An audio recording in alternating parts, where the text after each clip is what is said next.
بسم اللہ والصلاۃ والسلام علی رسول اللہ، اما بعد۔ یہ صفحہ نمبر ہے 120 اور آیت نمبر ہے 126، 127 اور 128۔ اعوذ باللہ من الشیطان الرجیم، بسم اللہ الرحمن الرحیم۔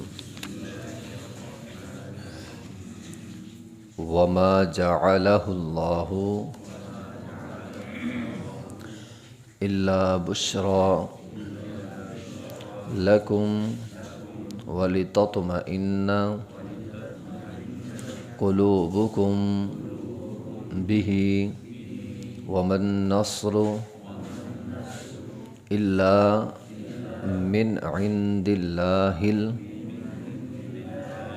العزیز الحکیم لیقطع طرفا من الذین کفروا او یکبتہم فینقلبوا خائبین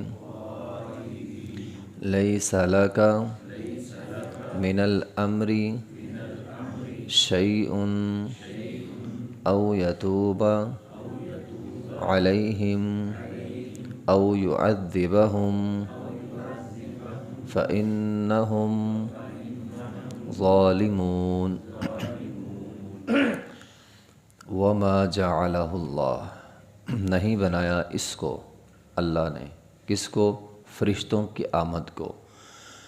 فرشتوں کی آمد کو اللہ تعالیٰ نے نہیں بنایا الا مگر بشرا لکم، تمہارے لیے خوشخبری، مومنوں کے لیے خوشخبری بنایا۔ وَلِتَطْمَئِنَّ قُلُوبُكُمْ بِهِ، تاکہ ان کے ساتھ تمہارے دل مضبوط ہو جائیں، اطمینان حاصل کر لیں، مطمئن ہو جائیں۔ وَمَا النَّصْرُ إِلَّا مِنْ عِنْدِ اللَّهِ، نہیں ہے مدد سوائے اللہ کے، اللہ کی طرف سے، العزیز جو غالب ہے، الحکیم جو حکمت والا ہے۔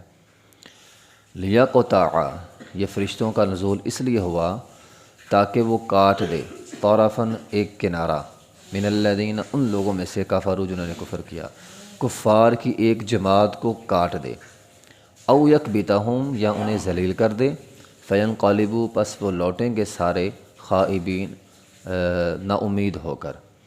لیس لک من الامر، نہیں ہے آپ کے لیے اس معاملے میں سے، شیء، کچھ بھی، او یتوب علیہم، یا اللہ ان کو ان کی توبہ قبول کر لے، او یعذبہم، یا انہیں عذاب دے، فإنہم ظالمون، بس بے شک وہ ظالم ہیں۔ بات ہو رہی تھی غزوہ بدر کے حوالے سے، تو اصل بات تھی غزوہ احد کی، پھر اللہ تعالیٰ نے دلوں کی تسلی کے لیے تھوڑا سا غزوہ بدر بیان کیا ہے۔ غزوہ بدر میں فرشتوں کا نزول ہوا تھا، تو اللہ رب العزت فرشتوں کے نزول کا یہاں سبب بیان کر رہے ہیں، فرشتے کس وجہ سے آئے تھے۔ وما جعلہ اللہ الا بشرى لکم، خوشخبری دینے کے لیے۔ ولتطمئن، اور دلوں کے اطمینان، تطمئن اطمینان، سکون، دلوں کے سکون کے لیے۔ تو فرشتوں کا نزول دلوں کے سکون کے لیے اور خوشخبری کے لیے تھا۔ اللہ رب العزت نے بدر کے موقع پہ مسلمانوں کی 3 طرح کی مدد کی تھی۔ ایک، اللہ رب العزت نے ہواؤں کا رخ کفار کی طرف کر دیا۔ بدر کے میدان میں ریت بہت زیادہ تھی، تو ویسے تو کافروں نے یہ کیا تھا کہ خشک حصہ اپنے پاس رکھ لیا اور ریتلا حصہ مسلمانوں کے لیے چھوڑ دیا۔ کافروں کی چال یہ تھی کہ ریتلے حصے میں پاؤں جم نہیں پاتے، اس لیے مسلمان جو ہیں وہ مارے جائیں گے، یہ ان کی سازش تھی۔ لیکن ہوا کیا، اللہ تعالیٰ نے ہوائیں چلا دی۔ جب ہوا چلی مسلمانوں کی طرف سے کافروں کی طرف، ریت ساڑی اڑ کر کافروں کی طرف چلے گی۔ ایک تو یہ کام ہوا، اوپر سے اللہ تعالیٰ نے بارش برسا دی۔ اب بارش برسنے سے کیا ہوا، مسلمانوں کا فائدہ یہ ہوا کہ وہ جو اوپر والی ریت تھی نا، وہ تو ساری اڑ گئی تھی پہلے ہی، اب جو نچلی ریت تھی اس کے اوپر بارش پڑی، وہ جم گئی، پکی ہو گئی۔ اور کفار کی جانب جو ریت گئی تھی اڑ کر، وہ ابھی اڑ کر گئی تھی، اس لیے وہاں کیچڑ ہو گیا، کارا نما ہو گیا، پاؤں پھسلنے لگے، تو وہ پاؤں مسلمانوں کی بجائے کافروں کے پھسلنے لگے۔ اور تیسری مدد ہوئی تھی، فرشتوں کا نزول ہوا، ٹھیک ہے۔ یہ دنیا کی پہلی جنگ تھی، غزوہ بدر دنیا کی پہلی جنگ تھی جس میں فرشتوں کا نزول ہوا، اور فرشتے بطور جنگ کے لیے آئے، یعنی اللہ تعالیٰ نے فرشتے مجاہد بنا کر بھیجے۔ نبی علیہ السلام کے پاس جبرائیل آئے اور آ کر کہا، اللہ کے رسول صلی اللہ علیہ وسلم، آپ کے ہاں جو بدر والے صحابی ہیں ان کا کیا مقام ہے؟ نبی علیہ السلام نے فرمایا، میرے صحابہ میں سب سے زیادہ معزز صحابہ، شان والے صحابہ بدری صحابی ہیں۔ جبرائیل کہنے لگے، اللہ کے رسول، اسی طرح ہم فرشتوں میں سب سے معزز فرشتے وہ فرشتے ہیں جو بدری فرشتے ہیں، جن کا نزول بدر میں ہوا تھا، جو بدر میں جنہوں نے لڑائی کی، اللہ تعالیٰ نے ان کو فرشتوں میں سے مقام سب سے اعلیٰ دے دیا۔ تو یہ پہلا موقع تھا کہ اللہ تعالیٰ نے آسمان سے فرشتے بطور لڑائی کے لیے، جنگ کے لیے بھیجے تھے۔ اس میں ہمارے لیے کیا سبق ہے؟ ہمارے لیے کتنا اہم سبق ہے؟ اللہ تعالیٰ مومنوں کی، اللہ تعالیٰ چونکہ انسان کو پیدا کرنے والا خالق ہے، اللہ تعالیٰ انسان کے نفسیات جانتا ہے۔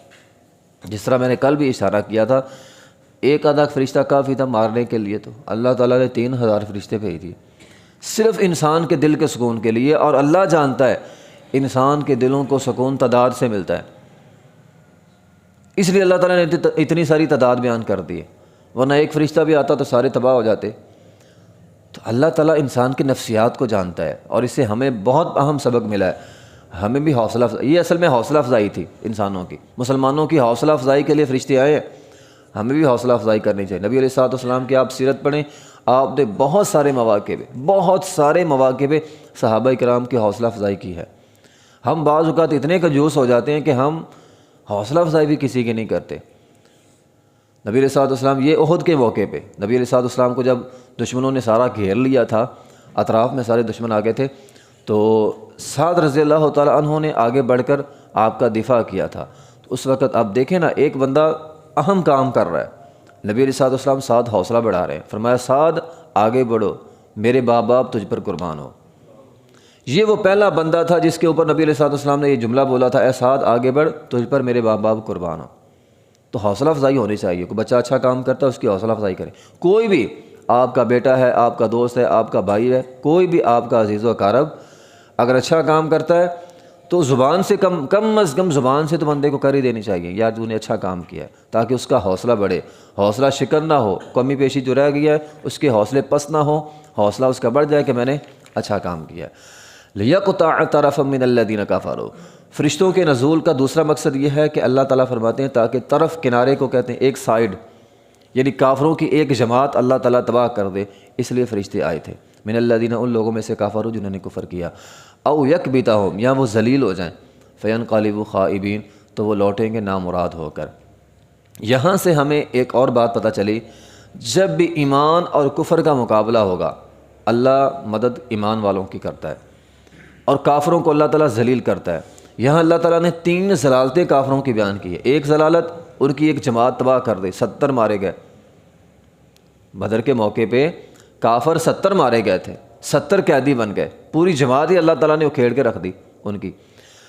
نمبر 2، ذلیل ہو گئے۔ ذلیل کیسے ہوئے؟ وہ تو آئے تھے بڑے شان و شوکت کے ساتھ، جس طرح ہم نے پیچھے پڑھا ہے، سونا تھا، عورتیں تھیں، ناچ گانا تھا، جناب سارا کچھ تھا کہ ہم تو جائیں گے اور جنگ کریں گے اور خوشی خوشی واپس آئیں گے۔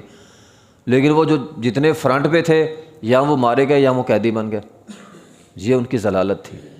فینقلبوا، انقلاب، پلٹنا، انقلاب ایسے پلٹنے کو کہتے ہیں جس میں ذلت ہو، یعنی حالت بدل جائے، ذلت سے مراد حالت بدل جائے۔ ایک تو ہوتا ہے نا، ایک چیز جیسی ہے ویسی پلٹ دی ہم نے، ایک ہوتا ہے پلٹنے میں ساتھ اس کی حالت بھی بدل گئی۔ اب حالت کیسے بدلی؟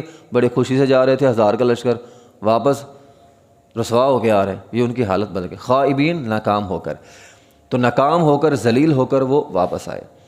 لیس لک من الامر شیء، آپ کے لیے اس معاملے میں کچھ نہیں ہے۔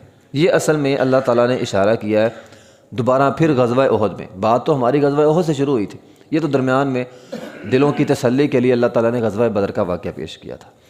اصل میں ہوا کچھ یوں کہ جب وہ کافر، وہ جو صحابہ کرام گھاٹی جنہوں نے چھوڑی، کافر وہاں سے آئے، کافروں نے وہاں سے آ کر بڑی شدت کے ساتھ حملہ کیا، اتنی شدت کے ساتھ حملہ کیا تھا، جن میں فرنٹ میں خالد بن ولید تھے جو ابھی تک مسلمان نہیں ہوئے تھے۔ صحابہ کرام کو سمجھ نہیں آئی اب کیا کریں، یکدم پیچھے سے حملہ ہو گیا، ان کی ترتیب فرنٹ کی تھی، آگے پیچھے سے حملہ ہو گیا، سمجھ نہیں آئی۔ صحابہ کرام فرماتے ہیں کہ اتنی شدت سے حملہ ہوا کہ سارے صحابہ کو سمجھ نہیں آ رہی، جو جہاں تھا وہیں ہکا بکا رہ گیا، بہت سارے شہید ہو گئے۔ اچانک حملہ ہوا، اس اچانک حملے میں صحابہ کرام اور نبی علیہ الصلوۃ والسلام کا تعلق آپس میں وقتی طور پر ٹوٹ گیا۔ صحابہ کرام دور ہو گئے، نبی علیہ الصلوۃ والسلام اکیلے ہو گئے۔ نبی علیہ الصلوۃ والسلام کے ساتھ فقط آپ کے محافظ تھے، یعنی چند لوگ، تھوڑی سی جماعت نبی علیہ الصلوۃ والسلام کے ساتھ تھی۔ کفار کا اول ٹارگٹ یہ تھا کہ ہم اس پیغمبر کو نعوذ باللہ شہید کر دیں گے، وہ اس مقصد کے لیے جلدی سے نبی علیہ الصلوۃ والسلام کی طرف پلٹے۔ جب وہ نبی علیہ الصلوۃ والسلام کی طرف آ رہے تھے، نبی علیہ الصلوۃ والسلام نے فرمایا کون ہے جو ان کو روکے گا، کون ہے جو ان کو روکے گا؟ انصاری کھڑا ہوا، شہید ہو گیا، دوسرا کھڑا ہوا، شہید ہو گیا، تیسرا کھڑا ہوا، شہید ہو گیا۔ 7 انصار صحابہ نبی علیہ الصلوۃ والسلام کی دفاع میں لڑتے لڑتے شہید ہو گئے، 7 لوگ شہید ہو گئے۔ اب صحابہ بیان کرتے ہیں کہ ہم 9 لوگ تھے جو نبی علیہ الصلوۃ والسلام کے خاص محافظ تھے، 9، 7 انصاری تھے اور 2 مہاجر تھے، 2 قریشی تھے، قریش مہاجر وہاں سے مکہ سے آئے تھے۔ 7 انصاری آپ کے آگے جو کھڑے تھے وہ شہید ہو گئے۔ اب بچے 2 لوگ، ان میں ایک سعد رضی اللہ تعالیٰ عنہ تھے اور ایک طلحہ رضی اللہ تعالیٰ عنہ تھے۔ سعد رضی اللہ تعالیٰ وہی جن کا میں نے پہلے نام لیا، جن پر نبی علیہ الصلوۃ والسلام نے فرمایا، اسی موقع پر نبی علیہ الصلوۃ والسلام نے فرمایا تھا، اے سعد آگے بڑھ، دفاع کر، اللہ تیرے لیے جنت واجب کرے گا اور میرے ماں باپ تجھ پر قربان۔ یہ تو سعد رضی اللہ تعالیٰ عنہ۔ دوسرے تھے طلحہ رضی اللہ، یہاں پہ طلحہ رضی اللہ تعالیٰ عنہ نے بڑی کمال مہارت کی، اتنے تیر بسائے، اتنے تیر بسائے تھے، ان کی ہاتھ کی انگلیاں کٹ گئی تھیں۔ وہ تیر برسا رہے تھے، ان کی ہاتھ کی انگلیاں کٹ گئیں۔ جب ان کی ہاتھ کی انگلیاں کٹ گئی نا، ان کی زبان سے نکلا سی، جس طرح ہمیں چوٹ لگتی ہے، کوئی سی کرتا ہے ہم، تو سی کی آواز نکلی۔ نبی علیہ الصلوۃ والسلام نے فرمایا اگر تو بسم اللہ پڑھتا، فرشتے تجھے اٹھاتے اور لوگ دیکھتے۔ تو بہرحال طلحہ رضی اللہ تعالیٰ عنہ نے اس وقت نبی علیہ الصلوۃ والسلام کا دفاع کیا، اور طلحہ رضی اللہ تعالیٰ کے بارے میں ابوبکر صدیق رضی اللہ فرماتے تھے غزوہ احد فقط طلحہ رضی اللہ تعالیٰ کے لیے تھی، کہ اس نے بالکل نازک موڑ پہ، جہاں کوئی اور نہیں بچا تھا، ایک صحابی طلحہ رضی اللہ تعالیٰ عنہ اور ساتھ سعد رضی اللہ تعالیٰ عنہ بھی تھے کہ جنہوں نے مل کر نبی علیہ الصلوۃ والسلام کا جو ہے وہ دفاع کیا۔ اس وقت بہرحال دفاع تو ہو رہا تھا، لیکن نبی علیہ الصلوۃ والسلام کو ضربیں بھی لگ رہی تھیں، اگرچہ نبی علیہ الصلوۃ والسلام نے زرہ پہنی ہوئی تھی۔ ایک ظالم نے تلوار ماری تھی، وہ زرہ یہاں سے کنڈی ٹوٹی، نبی علیہ الصلوۃ والسلام کے چہرے میں دنس گئی، ٹھیک ہے۔ پھر ایک نے وار کیا آپ کے کندھے پر، آپ کا کندھے میں 1 مہینہ تک جو ہے وہ درد ہوتی رہی، آپ کا چہرہ جو ہے وہ آپ پھر گڑھے میں گر گئے، انہوں نے گڑھے کھودے ہوئے تھے جس سے آپ کے پاؤں پہ بھی چوٹ آئی۔ تو بہرحال نبی علیہ الصلوۃ والسلام نے اس موقع پہ، جب آپ لہو لہان تھے، چہرے سے خون آ رہا تھا اور بھی چوٹیں لگی ہوئی تھیں، نبی علیہ الصلوۃ والسلام نے اس موقع پر کہا تھا اللہ اس قوم کو کیسے فلاح دے گا، کیسے کامیابی دے گا جو ایک پیغمبر کا خون بہا دے۔ تو اس خاص موقع پہ یہ آیت اتری تھی، لیس لک من الامر شیء۔ اللہ رب العزت نے فرمایا اے پیغمبر آپ کو ان سے کوئی سروکار نہیں ہے۔ کیا مطلب؟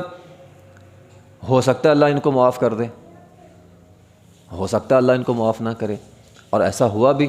وہی خالد بن ولید رضی اللہ تعالی عنہ جو اس جنگ کو پلٹنے والے تھے، بعد میں مسلمان ہو گئے، اور اس کے بعد مسلمانوں کو کتنی جنگیں انہوں نے جتوائیں۔ تو یہ حکمت اللہ تعالیٰ یہاں پہ بیان کر رہے ہیں، لیس لک من الامر شیء، اے پیغمبر آپ کو اس سے کوئی سروکار نہیں ہے۔ ٹھیک ہے آپ کا خون بہایا ہے، آپ پہ زخم آئے ہیں، لیکن آپ کو اس معاملے سے کوئی غرض نہیں ہے۔ او یتوب علیہم او یعذبہم فانہم ظالمون، اللہ ان کو معاف کر کے ان کو ہدایت بھی دے سکتا ہے، اور اگر اللہ ان کو عذاب دے تو یہ ظالم ہے، انہوں نے ظلم کیا، اللہ عذاب بھی دے سکتا ہے، اللہ ان کو ہدایت بھی دے سکتا ہے۔ لیس لک من الامر شیء، آپ کو اس معاملے سے کوئی غرض نہیں ہے۔ تو بہرحال یہ اس موقع پر آیت اتری تھی۔ تو طلحہ رضی اللہ تعالیٰ عنہ نے نبی علیہ الصلوۃ والسلام کا دفاع کیا۔ ابوبکر صدیق رضی اللہ تعالیٰ عنہ فرماتے ہیں میں وہ پہلا شخص تھا جو نبی علیہ الصلوۃ والسلام کی طرف پلٹ کے آیا۔ بعد میں صحابہ کرام نے پوری کوشش کی نبی علیہ الصلوۃ والسلام کے پاس جانے کی، تو میں نے دیکھا طلحہ رضی اللہ تعالیٰ عنہ اکیلا ہی دفاع کیا جا رہا ہے، دفاع کیا جا رہا ہے۔ میں نے کہا تو تلا ہے؟ کہا ہاں میں تلا ہوں، اور دیکھا زخموں سے چور ہے لیکن تیر برسائی جا رہا ہے، زخموں سے چور ہے، تیر برسائی جا رہا ہے۔ پھر میرے ساتھ ابو عبیدہ بن جرہ آئے، پھر اور صحابہ کرام بھی آئے، ہم نے نبی علیہ الصلوۃ والسلام کو پکڑا۔ اسی موقع پہ وہ ابوبکر صدیق رضی اللہ تعالیٰ نبی علیہ الصلوۃ والسلام کے وہ جو زرہ ٹوٹ کے چہرے پر لگی تھی اس کو اپنے منہ سے کھینچا، ابوبکر صدیق رضی اللہ عنہ کا دانت ٹوٹ گیا تھا، اور پھر نبی علیہ الصلوۃ والسلام نے فرمایا تھا کہ طلحہ رضی اللہ عنہ کو پکڑو۔